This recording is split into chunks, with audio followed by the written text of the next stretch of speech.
하나님 말씀 빌립보서 2장 19절에서 30절까지 보도록 하겠습니다.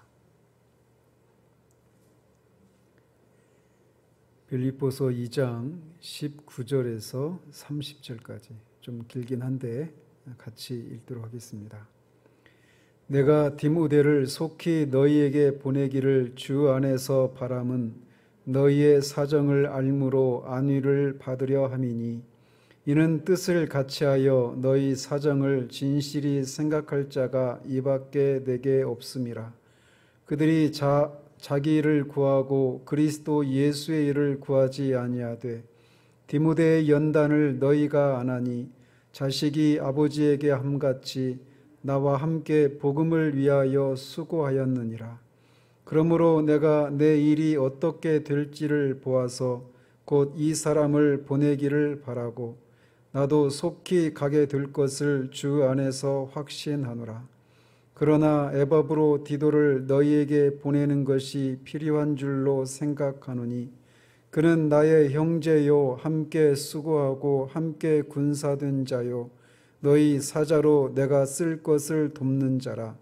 그가 너희 무리를 간절히 사모하고 자기가 병든 것을 너희가 들은 줄을 알고 심히 근심한지라. 그가 병들어 죽게 되었으나 하나님이 그를 긍휼히 여기셨고 그뿐 아니라 또 나를 긍휼히 여기사 내 근심 위에 근심을 면하게 하셨느니라. 그러므로 내가 더욱 급히 그를 보낸 것은 너희로 그를 다시 보고 기뻐하게 하며 내 근심도 덜려 함이니라. 이러므로 너희가 주 안에서 모든 기쁨으로 그를 영접하고 또 이와 같은 자들을 존귀히 여기라. 그가 그리스도의 일을 위하여 죽기에 이르러도 자기 목숨을 돌보지 아니한 것은 나를 섬기는 너희의 일에 부족함을 채우려 함이니라. 아멘. 지난주에는 신자들을 향한 하나님의 일차적인 관심이 모든 신자가 흠없고 순전한 하나님의 자녀로서 세상 가운데서 빛들로 나타나는 것에 있다라고 하는 것을 말씀을 드렸습니다. 그러면서 세상의 빛으로 나타난다라고 하는 것이 무엇을 의미하는지 또 빛으로 나타나야 할 세상이 어떤 곳인지에 대해서 살펴보았습니다. 오늘은 다른 연회 때와 달리 본문이 굉장히 길다고 생각되실 겁니다. 우리는 이제 지금까지 빌립보서를 살피면서도 그렇고 뭐 다른 에베소서도 마찬가지고 제가 한 본문을 이렇게 설정할 때는 그 안에서 어떤 교리들이 도출되는 그것을 이렇게 중심으로 본문을 설정을 하는데 앞에서 살펴봤던 그런 것들은 그런 것에 근거해서 이렇게 살펴보아서 이렇게 비교적 짧은 구절을 본문으로 삼아서 현미경적으로 살피는 방식으로 말씀을 살폈습니다. 그렇지만 오늘 본문에서는 사도가 다분히 개인적인 그런 문제들로 갑자기 방향을 전환하고 있는 것을 보게 됩니다. 그는 여기서 두 명의 동역자들에 관련된 것들을 언급하고 있습니다. 즉 디모데와 에바브로 디도라고 하는 두 동역자들이 자신에게 또 빌립보 교회에 있어서 어떤 사람들인지 또 그들이 무엇을 하게 될 것인지 그리고 그들의 신변에 어떤 일이 있었는지 등과 같이 어떻게 보면 지극히 개인적인 그런 문제들을 언급하고 있습니다. 그렇지만 이제 뒤에서 살펴보겠지만 사도 바울은 이렇게 일면 개인적인 상황을 언급할 때에도 그는 그리스도인의 입장에서 이런 개인적인 상황과 일들을 바라보고 있다라고 하는 것을 알 수 있게 됩니다. 바로 앞에서 그는 그리스도의 성육신과 낮아지심과 높아지심 그리고 그리스도인들이 어떻게 무엇을 위해서 살아가야 되는지 이런 어떤 기독교의 핵심적인 진리들을 다루고 있었습니다. 그런 교리들에 비해서 오늘 우리가 살펴보려고 하는 문제들은 지극히 개인적인 그런 문제들, 그런 사람들과 관련된 그런 문제를 다루고 있단 말이죠. 그래서 디모데가 너희들에게 가서 너희들의 사정을 알아보고 자신에게 알려줄 것이다. 이런 문제들. 그리고 너희들이 보냈던 에바브로디도가 이곳에 와서 나를 위해서 섬기고 수고를 했는데 아팠다. 죽을 병이 걸렸다가 또 살아났는데 또 그를 내가 너희들에게 다시 보낼 것이다. 이런 어떤 이 두 동역자의 개인적인 그 신변에 관련된, 그리고 신변에 관련된 얘기들을 다루고 있단 말이죠. 이처럼 디모데와 에바브로디도의 개인적인 사정에 대한 문제는 이 세상에서 우리가 흔히 겪을 수 있는 일상적인 일들이고 개인적인 일이라고 할 수 있습니다. 그런데도 사도는 이런 상황을 언급하면서도 그는 그리스도인으로서 이 상황을 바라보고 있다는 사실이에요. 사도의 이런 자세는 우리에게도 시사해 주는 바가 큽니다. 왜냐하면 우리는 매일의 삶 가운데서 우리가 보기에 기독교와 직접적으로 관련이 되어 있지 않아 보이는 그런 일들이나 상황들을 수시로 접하게 되는데, 그런 상황들에 대해서 우리가 어떤 식으로 사고해야 하는지에 대한 교훈을 받고 있기 때문에 그렇습니다. 즉, 이런 사도의 관점은 그리스도인이라고 하는 사람들은 이 그리스도인으로서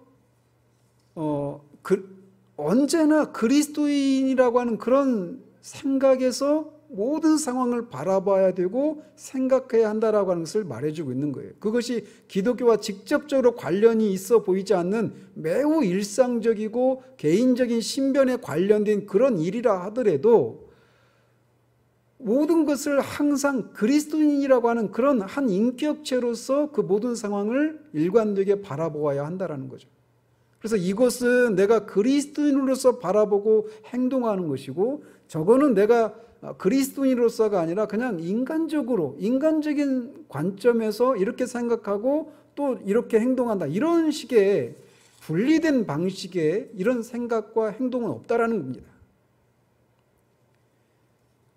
그래서 그리스도인은 자신이 보기에 기독교와 직접적으로 관련된 것이든 아니든 그 모든 것을 언제나 자신이 그리스도인이라고 하는 그런 생각을 가지고 그 모든 상황들을 바라봐야 한다라고 하는 것을 사도가 이렇게 개인적인 이런 문제를 그리스도인의 관점으로 바라보는 것을 통해 우리에게 교훈해 주고 있는 겁니다.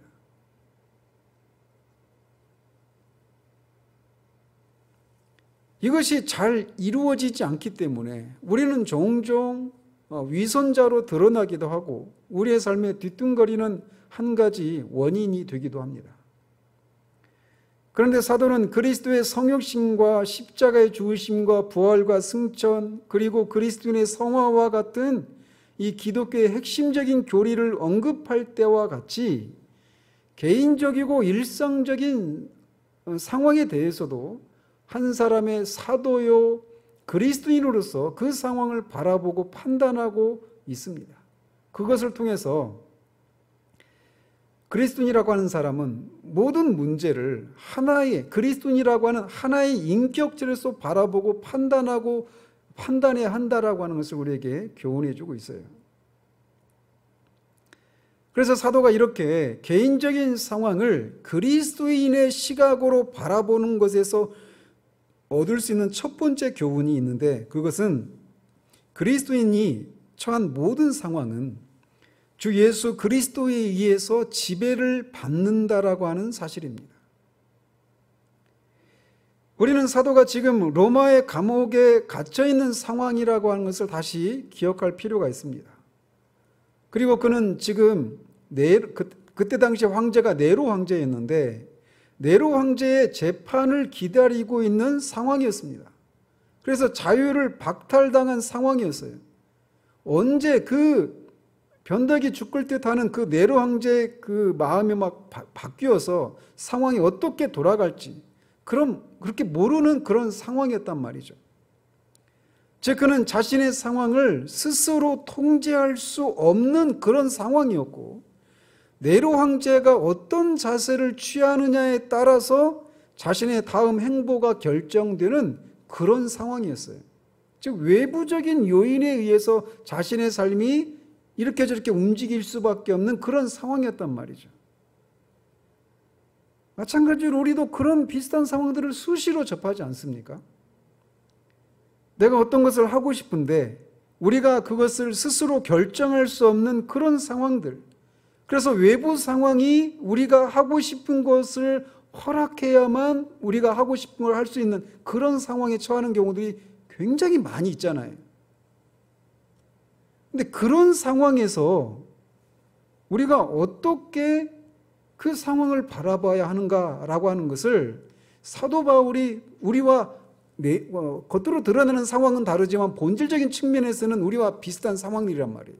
근데 그런 상황에서 사도가 그 상황을 어떻게 바라보는가를 통해 우리도 비슷한 상황에서 어떻게 그 상황을 바라봐야 되는가를 교훈받을 수 있단 말이죠. 감옥에 갇혀있는 사도도 자신이 하고 싶은 것이 있었습니다. 오늘 본문에서 그는 디모데를 빌립보 교회에 보내서 빌립보 교회의 영적인 상황이 어떠한지를 알아서 사도 자신에게 그것을 알려주기를 바라는 마음이 있었습니다. 그리고 자신도 빌립보 교회에 가고 직접 방문하고 싶은 소망을 가지고 있었어요. 그런데 사도가 그런 소망에 대해서 어떻게 표현하고 있는지를 한번 보십시오. 먼저 19절에서는 내가 디모데를 속히 너에게 보내기를 바람은 너희의 사정을 알므로 안위를 받으려 함이니 이렇게 말하지 않고 내가 디모데를 속히 너에게 보내기를 주 안에서 바람은 너희의 사정을 알므로 안위를 받으려 함이니 이렇게 말을 합니다. 그리고 24절에서는 나도 속히 가게 될 것을 확신하노라 이렇게 말하지 않고 나도 속히 가게 될 것을 주 안에서 확신하노라 이렇게 말을 하고 있습니다. 이 차이를 아시겠습니까? 사도 바울은 디모데를 보내고 싶었고 자신도 빌립보 교회에 직접 가고 싶었어요. 그런데 그 소망을 표현할 때 주 안에서라고 하는 그런 표현을 통해서 자신의 소망을 표현하고 있단 말이죠. 즉 이것을 통해 사도 바울은 그리스도를 통해 떠나서는 어떤 것도 소망하지도 확신하지도 않고 있다라고 하는 것을 보여주고 있는 겁니다. 그는 지금 말씀드린 것처럼 네로의 죄수로서 감옥에 갇혀 있습니다. 그렇기 때문에 네로 황제가 어떤 결정을 내리느냐에 따라서 디모데를 빌립보 교회에 보낼 수도 있고 또 자신도 빌립보 교회에 갈 수도 있다. 이렇게 우리가 생각할 수 있단 말이에요. 즉 네로가 자신이 가지고 있는 소망을 이룰 수 있는지 없는지를 결정하는 그런 열쇠를 쥐고 있는 인물이다. 이렇게 생각할 수 있단 말이죠. 겉으로 보면 그래요. 그런데 그는 그런 것을 생각 자체를 가지고 있지 않은 것을 봅니다. 주 안에서 그런 것을 소망하고 있다라고 말을 하고 있어요.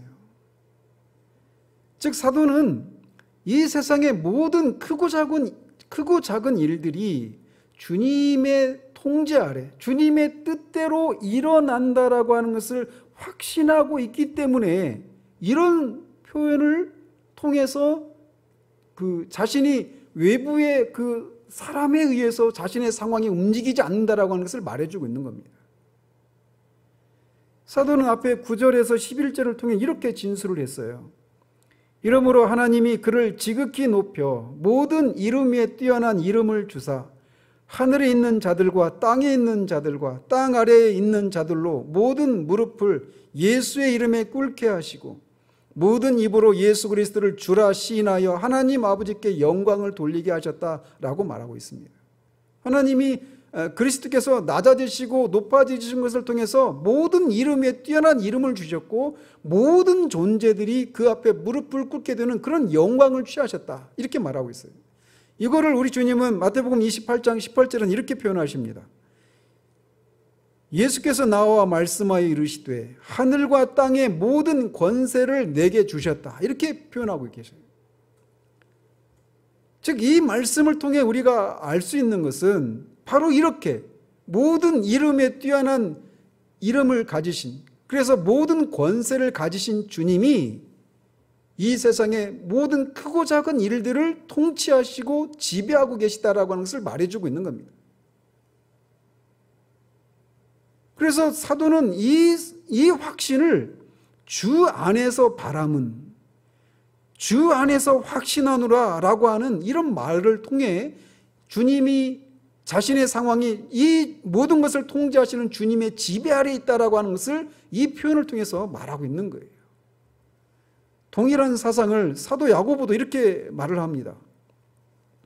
들으라, 너희 중에 말하기를 오늘이나 내일이나 우리가 어떤 도시에 가서 거기서 1년을 머물며 장사하여 이익을 보리라 하는 자들아, 내일 일을 너희가 알지 못하는도다.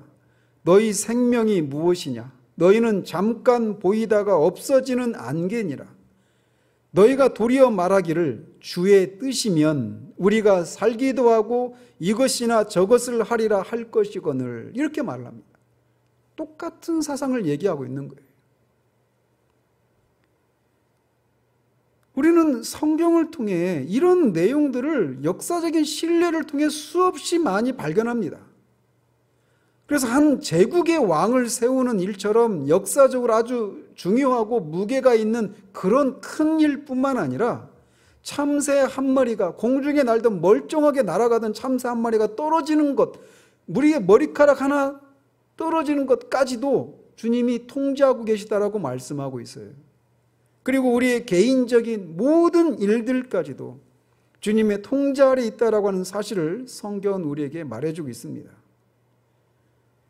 그래서 다니엘서 1장에 보면 다니엘과 그 세 친구들이 우상에게 드린 그 제물을 먹지 않으려고 하잖아요.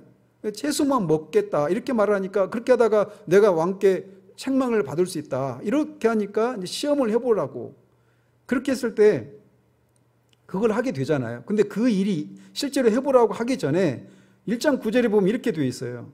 하나님이 다니엘로 하여금 환관장에게 은혜와 긍휼을 얻게 하신지라. 분명히 환관장을 통해서 그런 허락을 받았는데 그게 어떻게 가능했냐? 하나님이 환관장을 통해서 은혜를 주셨기 때문에 가능했다라고 말하고 있어요. 그것들로 보면 사람이 한 일인데 그것 배후에 하나님이 계시다라고 말씀하고 있단 말이죠. 마찬가지로 다니엘서 보면 이 4장에 보면 느부갓네살 왕이 자신이 이룬 이 대제국의 위엄을 보면서 내 능력과 지혜로 이 큰 대제국을 이루었다라고 하는 그런 교만한 생각을 품은 적이 있었습니다. 그러자 하나님께서 그를 왕위에서 쫓아내시고 짐승처럼 7년을 밖에서 보내게 하신 후에 한 가지 사실을 깨닫게 하셔요. 그리고 나서 느부갓네살 왕이 이렇게 고백을 합니다. 내가 지극히 높으신 이에게 감사하며 영생하시는 이를 찬양하고 경배하였나니 그 권세는 영원한 권세요 그 나라는 대대에 이르리로다. 땅의 모든 사람들을 없는 것 같이 여기시며 하늘의 군대에게든지 땅의 사람에게든지 그는 자기 뜻대로 행하시나니 그의 손을 금하든지 혹시 이르기를 내가 무엇을 하느냐고 할 자가 아무도 없도다. 이방인인 느부갓네살이 이렇게 하나님이 모든 하늘과 땅에 있는 그 모든 일들, 모든 사람의 일들을 주관하시는 주권자이시다라고 하는 사실들을 고백하고 있어요. 이처럼 우리 주님은 세상 만사를 다스리신 분이십니다.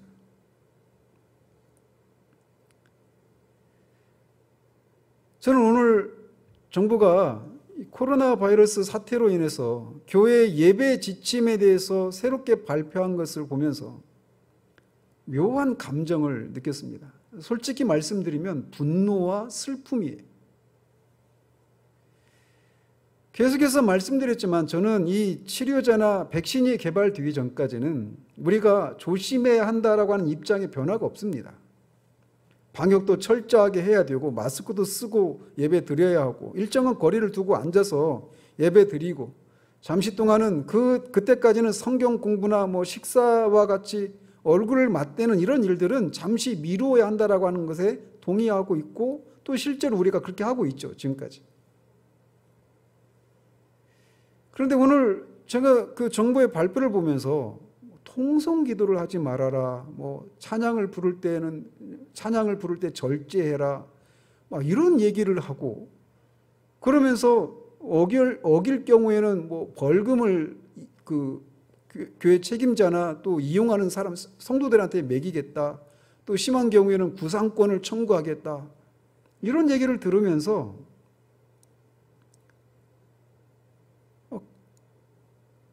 이건 좀 심한데 라고 하는 그런 생각을 제가 떨칠 수가 없었습니다.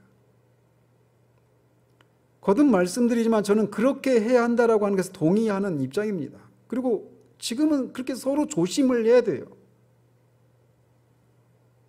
그런데 왜 똑같은 말이라도 우리가 어떤 정신과 영의 상태로 말하는가에 따라 달라지거든요. 그런 면에서 이미 우리는 이런 방침을 따라 하고 있지만, 오늘 이 새로운 지침을 들으면서 그렇지, 그렇게 해야지 라고 하는 그런 동의에서 나오는 그런 탄성이 아니라 라고 하는 그런 의구심이 쓱 제 안에 들어오는 것을 봅니다. 여러분이 제가 느끼는 것을 똑같이 느껴야 된다고 말씀드리는 건 아니에요. 근데 저는 아니기를 바라지만 이 생각이 제 안에 있어요. 그렇다고 제가 이 정부의 지침을 따르지 않겠다, 이것도 아닙니다. 우리 해야 돼요. 다만 말씀드리고 싶은 건, 우리가 처한 이 상황을 포함해서 이 세상에 일어나는 크고 작은 모든 일들이 우리와 직접적으로 관계가 있는 일이든 없는 일이든 모든 것이 하늘과 땅 아래에 있는 모든 자들이 무릎을 꿇어야 하는 모든 권세를 주신 우리 주님의 지배와 통제 아래 일어난다는 사실이에요. 그 시각에서 우리가 지금은 이런 식으로 모임을 자제하고 모일 때에도 방역 수칙을 따라서 모여야 하는 것이지, 마치 정부가 기도와 찬송은 어떻게 해야 하는 식으로까지 가이드라인을 제시하고 어길 시에는 벌금을 내고 뭐 심한 경우에 구상권까지 청구하겠다라고 하는 그런 윽박 지르는 듯한 그런 자세에 대해서 저는 결코 동의가 되지 않습니다. 여러분이 주일이 지나고 직장에 출근했을 때 전에는 없었던 시각들이 이미 생겨버렸습니다. 주말에 꼭 그렇게 교회를 가야 되냐, 다른 사람들은 생각 안 하느냐, 이런 시각이죠. 근데 그런 생각을 가진 사람들은 주말에 아무 데도 안 나가고 그냥 집에만 있었습니까? 아니란 말이에요. 얘기를 하자면 자꾸 길어질 것 같은데, 저는 오늘 정부가 자신의 본분을 망각하고 오버하는 거 아닌가라고 하는 그런 생각이 저는 쓱 들어옵니다. 그러면서 하나님 앞에 슬퍼요. 그리고 그런 태도에 대해서 굉장히 분노가 일어납니다. 사도는 자신이 처한 상황을 네로 황제가 통제하고 있다고 보지 않았습니다. 그는 분명히 네로의 죄수로 감옥에 갇혀 있어서 디모데를 보내거나 자신이 빌립보 교회에 가거나 할 수 있는 일이 네로의 결정에 달려 있는 것처럼 보이는 상황임에도 불구하고 주께서 허락하신다면 디모데나 자신이 빌립보에 갈 수 있다고 하는 생각을 가지고 있습니다. 이것은 우리를 둘러싼 모든 것을 바라보는 시각이어야 합니다. 이런 시각을 가질 때 우리는 주변 환경에 의해서 두려워하거나 염려하지 않을 수 있게 돼요. 우리의 상황을 개선시켜 줄 수 있을 것 같은 사람을 의지하지 않을 수 있는 비결이 바로 여기에 있습니다. 모든 상황을 주님이 통제하고 계시다라는 거죠. 그래서 청교도들은 어떤 계획을 세우거나 누군가와 약속을 할 때 항상 의뢰, 주께서 허락하시면 이라고 하는 이런 말을 늘 사용했다고 합니다. 우리에게도 이런 시각이 필요해요. 모든 것을 주님이 지배하고 계신다라고 하는 생각. 내가 하고 싶은 어떤 소망에 관련된 일이든 어떤 것이든 간에 겉으로 보면 그것을 좌지우지할 수 있는 그 결정권이 사람에게 있는 것 같이 보이지만 그렇지 않다는 사실이에요. 사도는 첫 번째로 이 자신이 가지고 있는 소망을 주 안에서 바라기를, 주 안에서 확신한다라고 이런 표현을 통해 그리스도인의 그 모든 삶이, 그리스도인은 모든 삶을 주님이 통제하고 지배하고 계신다라고 하는 그런 생각을 가지고 모든 상황을 바라봐야 한다라고 하는 그런 교훈을 우리에게 전해주고 있습니다. 두 번째로 사도가 디모데와 에바브로디도에 대해서 가지고 있는 생각들에서 알 수 있는 것이 있는데, 그것은 그리스도인의 삶은 매우 고상하고 고차원적인 삶인 동시에 매우 자연스럽고 인간적이다라고 하는 사실이에요. 그리스도인의 삶이 영원하신 창조주 하나님과 신인이신 우리 주 예수 그리스도와 관련된 것이라고 하는 면에서, 그리고 우리가 누리고 있는 영생의 복을 생각할 때 우리 그리스도인의 삶이 매우 고상하고 고차원적인 그런 것이라고 하는 것에 대해서 우리는 얼마든지 동의를 합니다. 물론 우리가 진정으로 거듭난 그리스도인이라고 하는 전제가 있어야 하지만 말이죠, 거듭나지 않은 교회 안에 있는 사람이나 교회 밖의 사람들은 그리스도인의 삶이 매우 고상하고 고차원적인 것이라고 하는 것에 대해서 결코 알 수가 없습니다. 따라서 동의도 할 수 없죠. 알지 못하니까. 그들은 영적으로 죽어 있기 때문에 그렇습니다. 죽어 있는 사람은 결코 하나님을 섬기는 것과 관련된 일들, 고린도전서 2장 14절에서 말하고 있는 것처럼 하나님의 성령의 일들을, 그 가치와 그 안에 담겨있는 달콤함과 그 즐거움과 기쁨을 알지 못합니다. 그러나 진정으로 성령에 의해서 살아나고 새로운 본성을 가지게 된 그리스도인들은 하나님의 일들을 즐거워하고 그것들의 단맛을 알고 기뻐합니다. 그렇기 때문에 그리스도인의 삶이 고상하고 매우 고차원적인 것이라고 하는 것에 대해 진정한 그리스도인은 어떤 이의도 제기하지 않습니다. 그런데 종종 거듭난 그리스도인임에도 불구하고 그리스도인의 삶이 매우 자연스럽고 인간적인 것이라고 하는 데에서 모르거나 또는 잊고 사는 사람들이 있습니다. 어거스틴도 그런 적이 있었어요. 언제 그랬느냐면, 어거스틴이 자신의 어머니 모니카가 죽었을 때 갈등을 하는 모습에서 그런 면을 보였어요. 어머니가 죽었으니 인간적인 측면에서는 슬프잖아요. 그래서 어머니를 잃은 슬픔 때문에 울어야 되는 것이 당연한데 그가 갈등을 하는 거예요. 왜? 어머님이 죽었는데 죽은 것으로 끝난 것이 아니라 자신이 믿는 바대로, 어머니가 믿은 대로 분명히 지금 주님과 함께 낙원에 계실 건데, 그러면 나는 당연히 울 게 아니라 오히려 더 좋은 곳에 갔으니까, 그렇게 바라던 곳에 갔으니 기뻐해야지, 이 생각과 서로 충돌을 일으키면서 갈등을 하는 겁니다. 그러다가 사도행전 8장에서 순교자 스데반 집사를 장사 지내면서 경건한 사람들이 크게 울었더라라고 하는 그 장면을 보면서 그도 비로소 웁니다. 그리스도인이 우는 거 굉장히 자연스럽고 인간적인 그런 모습이죠.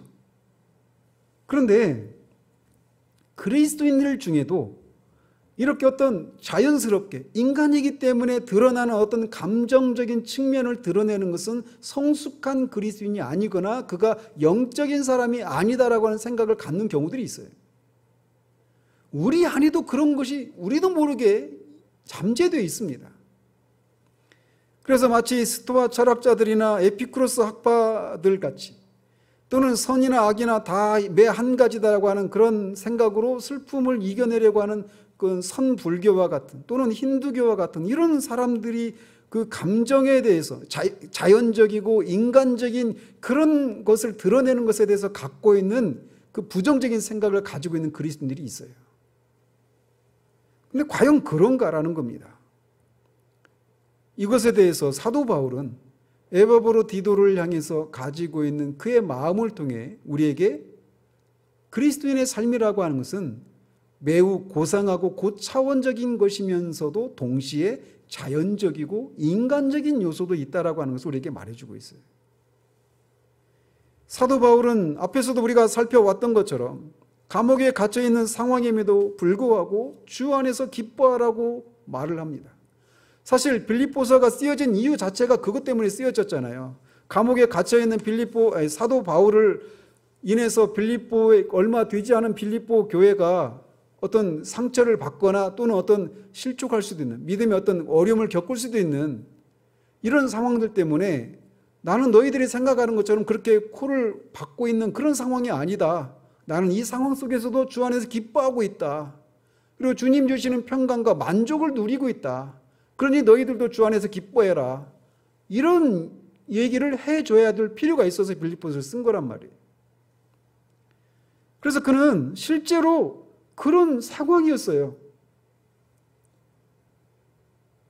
그런데 우리가 사도가 이렇게 어떤 슬픔에도 이렇게 감옥에 갇혀 있음에도 불구하고 기뻐하고 또 주님이 하나님의 평강을 누리고 있는 이런 모습을 생각하면서 사도는 더 이상 어떤 슬픔에도 반응하지 않을 정도로 감정이나 어떤 감각의 영향을 받지 않고 있는 그런 사람으로 생각할 수 있는 그런 우려가 있다라는 거죠.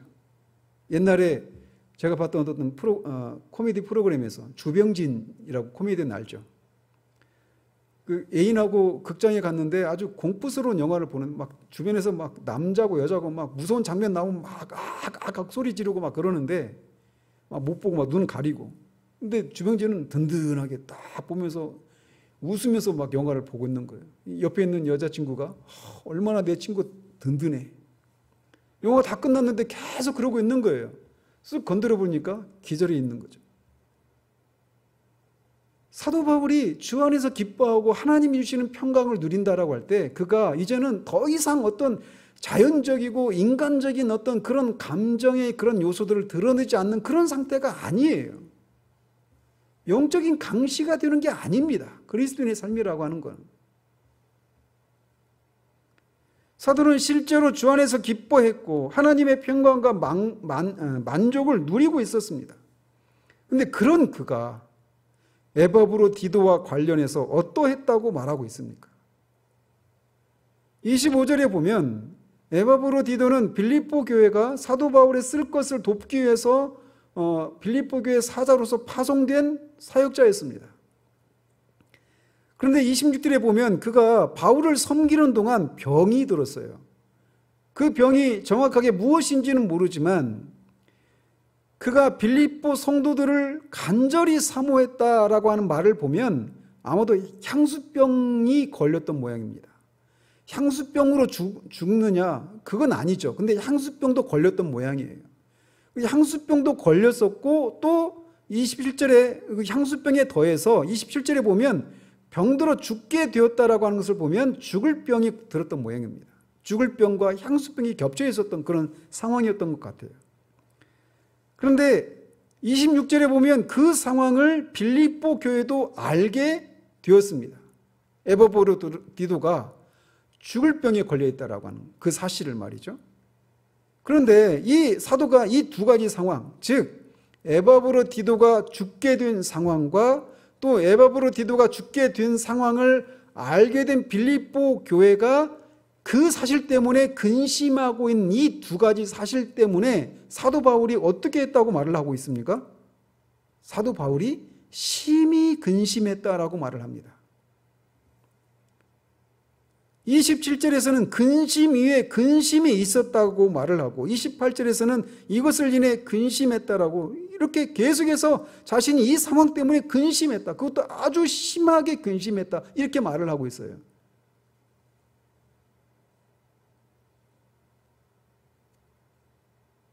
분명히 그는 감옥에 갇혀 있는 상황이고 죽을 수도 있는 그런 상황인데도 불구하고 내가 살든지 죽든지 내 안에서 내 몸을 통해 그리스도가 존귀하게 여김을 받으면 나는 그것으로 족하다. 아니 나는 오히려 주님과 함께 있는 그것이 나한테 더 유익하다고 생각한다. 죽음을 완전히 초월한 그런 사도였단 말이에요. 주님이 주시는 기쁨을 누리고 있었고 하나님의 평강과 만족을 누리고 있는 그 사도가 에바브로 디도와 관련된 상황을 인해서 아주 심하게 근심했다라고 말을 하고 있어요. 아마도 그는 에바브로 디도가 죽게 될지도 모르는 상황에서 큰 외로움을 느꼈을 것입니다. 기독교인이 된다라고 하는 것은 자연스럽고 인간적인 것이 사라지는 것을 의미하지 않습니다. 이런 것이 없는 것이 영적인 그리스도인의 상태가 아니에요. 이 세상에 존재했던 모든 그리스도인들 중에 가장 뛰어난 신자였던 사도 바울이 매우 심하게 근심했습니다. 그리고 다른 곳에서도 보면 심하게 두려워했다, 이런 표현들이 많아요. 그리고 하나님이 위로를 해주셨다, 이런 말을 통해서 그가 위로를 받아야 되는 그런 상황 가운데 있었다고 하는 것을 보게 됩니다. 고린도후서 6장에 있는 그런 28가지인가 그 고난의 장면들을 보면 그런 고난을 겪으면서도 그렇게 우뚝 서 있는 사도 바울의 모습을 보면서 그가 어떤 그런 삶의 크고 작은 어떤 위기들 앞에서 그가 막 근심하고 염려하고 뭔가 이렇게 막 두려워하고 이런 모습은 전혀 연상이 될 것 같지 않은데, 그런 사도 바울도 그랬단 말이에요. 그런 그에게 하나님께서 긍휼을 베푸시고 또 에바브로 디도를 긍휼히 여겨주셔서 그가 죽을 병에서 살아났습니다. 그리고 사도는 비로소 근심하지 않고 기뻐할 수 있게 되었습니다. 그리고 그는 곧장 빌립보 교회를 떠올립니다. 왜냐? 빌립보 교회도 에바브로 디도 때문에 근심하고 있었어요. 그래서 에바브로 디도가 자신에게도 필요했지만 빌립보 교회를 위해서 그를 급히 보내기로 결정했다라고 말을 하는 겁니다. 이처럼 그리스도인의 삶은 매우 고상하고 심오하고 고차원적인 그런 것이 있는가 하면 동시에 이렇게 자연스럽고 인간적인 그런 모습도 공존한다는 사실이에요. 이것은 우리에게도 적용될 수 있을 뿐만 아니라 다른 사람에게도 마찬가지입니다. 그래서 누군가 어떤 연유로 자연스럽고 인간적인 그런 모습을 보이면서 염려하고 근심하고 두려워하고 어떤 위로를 필요로 하는 그런 어떤 심정을 보이고 있을 때 그런 사람을 보면서 저 사람이 아직 성숙하지 못해, 이렇게 우리가 쉽게 판단해서는 안 돼요. 그리고 다른 사람이 우리를 그렇게 바라볼까 봐 내 마음에 그런 상태인데도 빨리 눈물을 훔치고 전혀 그렇지 않은 것처럼 그렇게 할 필요도 없다라는 사실이에요.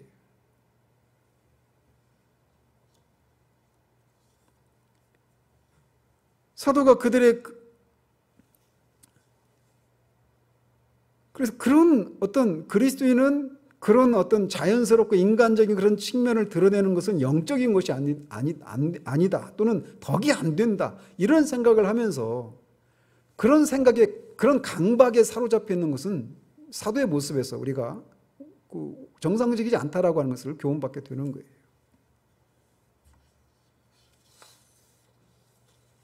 또 하나, 에바브로 디도가 죽을 병에 걸렸다가 나았는데 그가 사도 바울의 안수 기도를 통해서 기적적인 방식으로 나았다라고 하는 그런 얘기가 없습니다. 오히려 사도 바울을 통해 그런 은사가 많이 나타났잖아요. 그죠? 그런데 이 경우에 그런 어떤 이적을 통해서 에바브로 디도가 나은 게 아니었어요. 그리고 그런 은사를 행했던 사도 바울이 에바브로 디도 상황을 인해서 염려하지 말아라, 그는 절대 안 죽는다 하면서 안수기도해서 그를 낫게 해준 게 아니라 그 상황을 인해서 사도 바울도 여느 사람처럼 근심하고 있었단 말이에요. 매우 심하게 근심하고 있었어요. 즉 에바브로 디도가 이렇게 기적적인 방식이 아니라 기적적인 방식으로 병을 낫지 않은 이런 모습에서도 우리는 이 자연적인 그런 모습이 그리스도인의 삶에 있다라고 하는 것을 또 보게 되는 거예요. 물론 하나님은 기적적인 방식으로도 병을 낫게 하시기도 하십니다. 저는 성경 계시가 완성되었기 때문에 사도시대에 나타났던 이런 여러 가지 초자연적인 은사나 권능이 사라졌다고 주장하는 사람들의 견해에 동의하지 않습니다. 하나님은 지금도 그런 일을 얼마든지 하실 수 있어요. 그래서 때로는 기적적인 방식으로 병에서 낫게 하기도 하시지만 때로는 그냥 죽게 하시기도 하십니다. 그렇다고 해서 기적적인 방식에 의해서 낫는 경우에만 하나님의 능력이 나타나느냐? 그렇게 말할 수 없단 말이에요. 하나님은 이 일에 있어서도 누군가의 코치를 받아야만 하시는 분이 아니십니다. 그분은 주권자이셔요. 아무튼 이렇게 에바브로디도가 기적적인 방식으로 낫지 않는 이런 모습을 통해 그리스도인의 삶이라고 하는 것은 자연적이고 인간적인 요소가 있다고 하는 것을 보게 돼요. 마지막으로 사도 바울이 디모데와 에바브로디도를 어떻게 묘사하고 있는지를 살펴보고 마치도록 합니다. 먼저 사도 바울은 25절에서 에바브로디도를 나의 형제라고 말을 합니다. 어떻게 피도 섞이지 않은 에바브로디도와 사도 바울이 형제가 될 수 있을까요? 그것은 그들이 모두 하나님의 자녀들이기 때문에 가능한 얘기입니다. 우리 그리스도인들은 하나님을 아버지로 모시고 그리스도로 말미암아 하나님의 자녀들이 된 한 형제요 자매들입니다. 다른 말로 하나님의 한 가족이에요. 그런데 하나님의 가족이라고 하는 것은 단지 구호에 그치는 것이 아니라는 거죠. 그것은 가족 구성원들을 향해서 어떤 행동으로 나타나는 관계를 의미합니다. 그래서 여기에서 이 바울과 에바브로디도와 빌립보 교회와 이 관계 속에서 드러나는 모습을 통해 가족이라고 하는 게, 하나님의 가족이라고 하는 게 어떤 모습이어야 하는가라고 하는 것을 우리에게 보여주는데, 먼저 보시면 빌립보 교회는 사도를 너무나 사랑했습니다. 그래서 에바브로디도 편으로 필요한 물자들을 공급하고 에바브로디도를 사도 곁에 두고 그의 필요를 채우도록 했어요. 그냥 사도는 우리와 하나님의 한 가족이야, 우리의 한 형제야, 이렇게 구호에 그친 게 아니라 그의 필요를 채우기 위해서 그렇게 필요한 것들을 공급하고 사람도 그렇게 공급해 준 거죠. 또 에바브로디도도 자신이 죽게 될 정도로 사도 바울을 섬겼습니다. 왜요? 가족이니까, 형제니까. 디모데 역시 자신이 아버지에게 함같이 자신을 섬겼다라고 말을 합니다. 그러면 사도 바울은 어떻게 했습니까? 사도 바울은 받기만 한 것이 아니라 빌립보 교회가 근심하고 있는 것을 생각하면서 자신에게도 에바브로디도가 필요한데 그 에바브로디도를 그들에게 빨리 돌려보내줘서 빌립보 교인들의 근심을 덜어주고 기뻐하게 합니다. 이것이 가족 안에서 형제 자매가 서로를 사랑하는 모습이에요. 이렇게 먼저 그리스도인은 서로 간의 형제의 관계, 형제 자매의 관계, 하나님의 가족이라고 하는 그런 관계로 맺어진 사람들이라고 하는 것을 우리에게 보여주고 있어요. 또 사도는 에바브로디도를 함께 수고한 자로 부릅니다. 다른 말로는 동역자라고 말을 할 수도 있어요. 그렇다면 무엇을 위해서 동역하고 수고하는 자일까요? 21절과 30절에 있는 것처럼 그리스도 예수의 일을 위해서 동역하고 수고하는 자들입니다. 복음을 전하고 생명의 말씀을 전하고 교회를 섬기고 그 일을 하는 사람들을 섬기는 것을 그리스도 예수의 일이라고 할 수 있어요. 다른 사람들은 다 자기 일을 구하지만 우리 그리스도인들은 그리스도 예수의 일을 구하고 수고하는 사람들이다라는 거죠. 왜냐하면 우리는 모두 그리스도를 주인으로 섬기는 그리스도의 종이요 그의 노예이기 때문에 그렇습니다. 자기 일을 구하는 자가 아니라 그리스도 예수의 일을 구하고 그것을 위해 수고하는 자, 그가 바로 그리스도인이라는 거예요. 이 일을 하되 이 그리스도 예수의 일이 가장 첫 번째로 와야 하는 것이 우리 그리스도인의 마땅한 본분입니다. 사도는 디모데에 대해 말하면서 다른 사람들은 다 자기 일을 구하는데 디모데만 자기 일이 아니라 그리스도 예수의 일을 구하는 사람이라고 말을 합니다. 바울 주변에 그리스도인들이 하나도 없었을까요? 그렇지 않습니다. 그런데 슬프게도 다른 그리스도인들이라고 하는 사람들이 자기 일을 먼저 구했습니다. 그리스도 예수의 일이 아니라. 그렇지만 디모데는 자기 일이 아니라 그리스도 예수의 일을 첫 번째로 구했습니다. 그래서 사도와 함께 복음을 위해 수고했다라고 말을 합니다. 우리에게도 이런 자세가 요구됩니다. 그리스도 예수의 일이 가장 첫 번째로 와야 되는, 그것이 우리의 자세예요. 주님의 일이 먼저여야 합니다. 우리는 우리의 앞선 선배들이나 어떤 부모 세대의 신앙에서 잘못된 모습들을 보면서 얘기하고, 그러면서 우리는 그들과는 매우 다르고 매우 고상하고 합리적인 그런 신앙생활을 한다라고 하는 생각을 하는 경우들이 있어요. 물론 잘못된 방식의 신앙생활을 하는 요소들이 있습니다. 우리는 그것을 지양해야죠. 그런데 목욕물이 더러워졌다고, 아이를 씻긴 목욕물이 더러워졌다고 그 더러운 목욕물과 함께 아이를 같이 버릴 수는 없단 말이에요. 우리 앞에 있는 그런 선배들이 잘못된 방식의 신앙생활을 하는 그런 모습들은 우리가 본받아서는 안 되겠지만, 그들이 어쨌든 주님의 일을 먼저 두었기 때문에 했던 어떤 그 정신, 그 영, 이거는 우리가 본받을 필요가 있어요. 요즘은 우리가 이 코로나 사태로 인해서 이제 온라인으로 헌금을 하기도 하잖아요. 근데 우리 어떤 분들은 주일 헌금을 할 때 다리미로 어쨌든 최고 새 돈을 구하고, 새 돈을 못 구하게 되는 경우는 다리미로 그렇게 다려서 헌금을 했다고 그래요. 우리가 문자적으로 다리미를 다려서 헌금을 하자, 이런 얘기가 아닙니다. 그 정신이 있잖아요.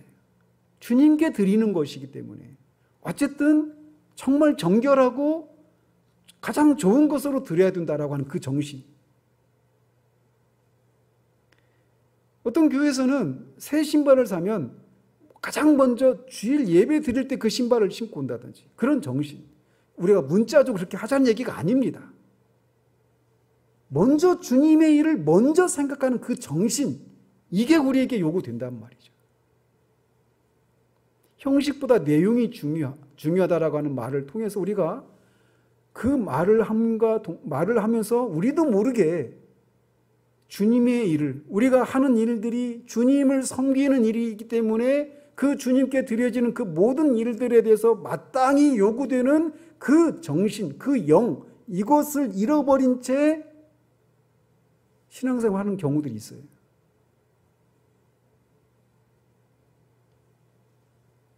거듭 말씀드리지만 우리가 문자적으로 이번 주부터 우리가 다리미질해서 헌금을 드리고, 이 얘기가 아니에요.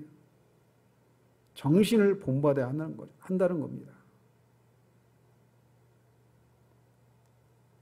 새벽에 일어나자마자, 아침에 일어나자마자 먼저 가장 첫 마디를 하나님께 돌리기 위해서, 하나님께 말씀드리기 위해서 옆에 있는 사람하고도 얘기하지 않는,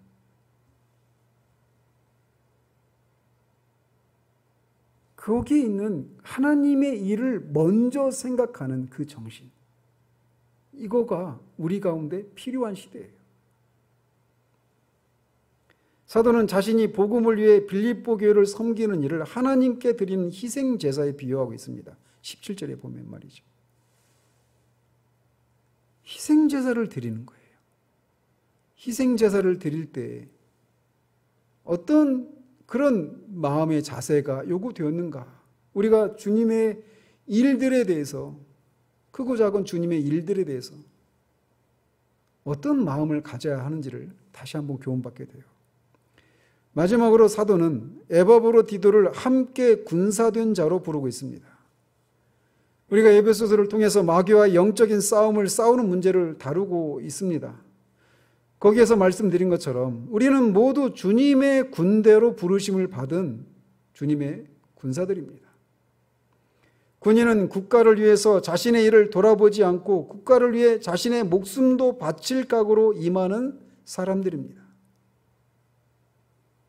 그런데 성경은 우리가 모든 그리스도인들이 주님의 군사라고 말을 하고 있어요. 근데 군사에게 요구되는 게 이거거든요. 디모데서에서도 말하고 있는 것처럼 군인은 자기 일을 먼저 돌아보는 사람이 아니라 주님의 일을 먼저 돌아보는 사람이에요. 뿐만 아니라 그 주님의 일을 함에 있어서 자신의 목숨을 잃어버릴 수도 있는 그런 위험까지도 감수하면서 하는 것이 군인의 자세예요. 그게 군인 정신입니다. 그런 측면에서 우리가 이런 군인 정신으로 무장되어 있는지 우리의 삶을 돌아볼 필요가 있는 거예요. 어린아이처럼 막 어디 제가 몇 번 말씀드렸잖아요. 캠프에 간 아이들이 작년에 우리 그 캠프에 갔을 때 아이들이 막 그 천막에서 자면서 얼마나 불평불만을 쏟아내든지 막 벌레가 많아, 뭐 모기가 많고 더럽고 그건 군인의 자세가 아니죠. 그런 것처럼 어린아이가 그런 것 때문에 막 그렇게 불평불만을 쏟아내는 것처럼 우리가 우리의 삶을 돌아보면서 주님의 일이 먼저가 아니라 내 일이 먼저여서 내 일에 이것도 부족하고 저것도 부족한 것 때문에 하나님 앞에서 불평불만을 쏟아내고 사보타지를 행하는 이런 자세는 아닌지 돌아볼 필요가 있다는 거죠. 우리가 도달해야 할 지점은 디모데와 사도 바울과 에바브로디도처럼 자기가 죽게 되는 것조차도 안중에도 없이 주님의 일을 위해 자신을 드리는 겁니다. 혹시 이렇지 못하고 영적인 측면에서 널브러져 있지는 않습니까? 그렇다면 우리는 일어서야 합니다. 남자답게 굳게 서서 강건해져야 합니다. 우리는 군사로 부르심을 받은 사람들이기 때문에 그렇습니다. 이것이 그리스도의 일을 대하는 바른 자세입니다. 기도하겠습니다. 하나님 아버지, 사도 바울이 지극히 개인적인 일을 그저 그거는 인간적인 측면에서만 생각하지 않고 그런 일임에도 불구하고 여전히 그리스도인으로서 그 상황을 바라보고 어떤 결정과 선택을 하는 모습을 보게 됩니다. 그것을 통해서 그리스도인의 삶은 주 예수 그리스도에 의해서 지배를 받는 삶이라고 하는 그런 교훈을 받게 됩니다. 우리가 얼마나 자주 그것을 머리로는 지적으로는 동의하지만 눈에 보이는 상황들에 의해서 그 상황을 쥐고 있는 사람들이 보이는 사람, 보이는 상황이라고만 생각하고 거기에 우리가 위축되거나 또는 그 상황을 의지하는 그런 경우들이 얼마나 많이 있는지요. 사도는 겉으로 보기에 그런 상황이었지만 그는 주 안에서 자신의 소망을 품고 주님이 허락하시면 이런저런 것들이 가능하다라고 하는 생각들을 가지고 자신의 상황을 바라봅니다. 우리에게도 그런 시각들을 허락해 주셔서 상황을 인해서 위축되고 사람에 의지하지 않는 그런 우리들 될 수 있도록 도와주시기를 원합니다. 또 그가 그렇게 말할 수 없는 기쁨을 누리고 하나님의 평강과 만족을 누렸음에도 불구하고 에바브로디도의 상황을 인해서 또 그 상황을 알고 있는 빌립보 교회를 인해서 매우 심하게 근심하고 있는 모습을 통해 그리스도인의 삶은 매우 고상하고 고차원적인 측면이 있는가 하면 이렇게 자연스럽고 인간적인 측면도 있다라는 사실들을 우리가 기억할 수 있도록 도우시옵소서. 그래서 마치 그리스도인이 되는 것은 모든 인간사에 대해 자연적인 그런 감정에 대해서 무감각해지고 무디어지는 영적인 강시나 좀비가 되는 그런 것이 아니라고 하는 사실들을 우리가 알 수 있도록 도우시옵소서. 또한 그리스도인들을 에바브로디도와 디모데를 형제로 함께 수고한 자로 또 군사로 부르심을 받은 자로 부르는 그 사실들을 통해 우리에게 말해주고 있는 그 교훈들을 기억하고 우리가 우리의 일을 먼저 돌아보는 것이 아니라 주님의 일을 먼저 돌아보고 그 일을 함께 수고하는 동역자들, 우리 가족들을 가족이라는 시각으로 그들을 돌아보는 그런 우리들 될 수 있도록 도우시기를 원합니다. 예수 그리스도 이름으로 기도합니다. 아멘.